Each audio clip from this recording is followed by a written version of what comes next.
Hi, and welcome to the Midnight Quilt Show, where we're celebrating the best time of the night, when everybody in the house is asleep and we can get to sewing. Except tonight, I'm not doing any sewing, I'm working with a fusible applique.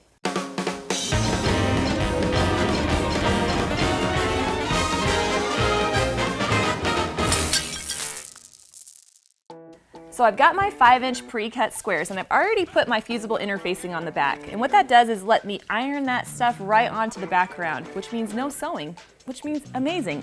So what I'm gonna do is very high tech. I'm gonna fold this over, and I'm gonna cut out this leaf-like shape. And the reason I'm folding it is that way it's symmetrical on both sides, and it will look perfect, not, like I can't cut out a curve.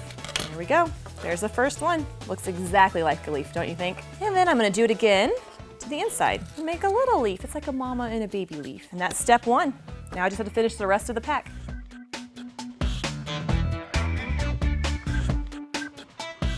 To get the pattern or the supplies I use, click the I, or it's down there in the description box.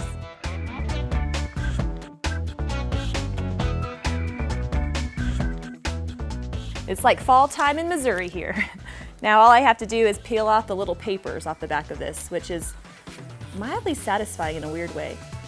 And what's fun about this fusible interfacing, it doesn't even adhere till it's ironed. This is my favorite project when the kids are asleep, but not quite enough that I can run my sewing machine. Why won't this come off? Forget it.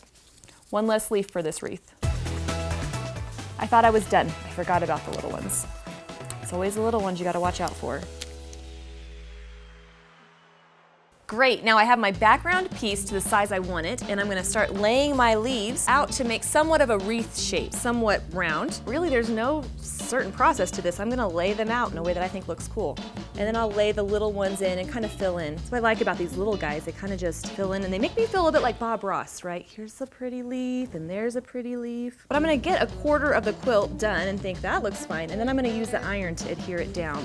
And that's where this fusible comes in so handy, because once I put that hot iron on it, it melts it and kind of holds it in place. So I usually like to rush to the quilts that I make, but this time I'm really kind of taking my time, because if I don't get it all adhered down, it's going to come up while I'm quilting it. And plus it just gives me more time for snacks.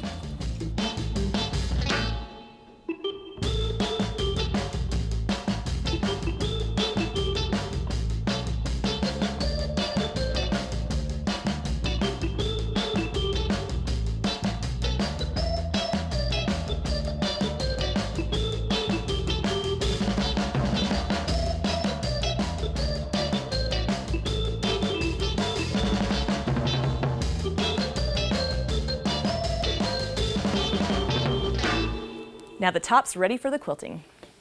Now I'm going to use the quilting to really finish up this quilt.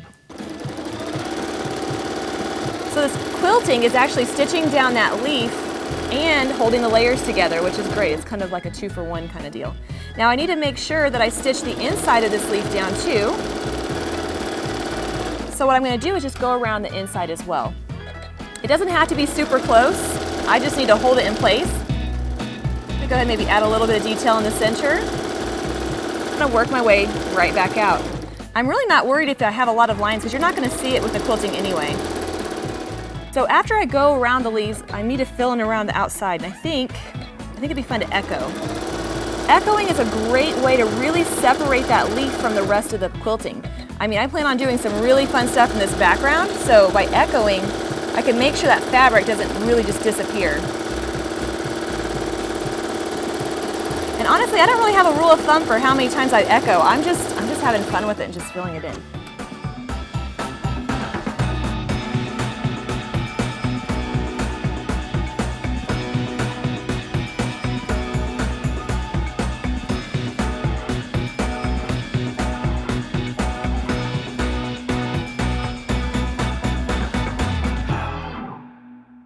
This quilt was no piecing, but lots of quilting and lots of fun.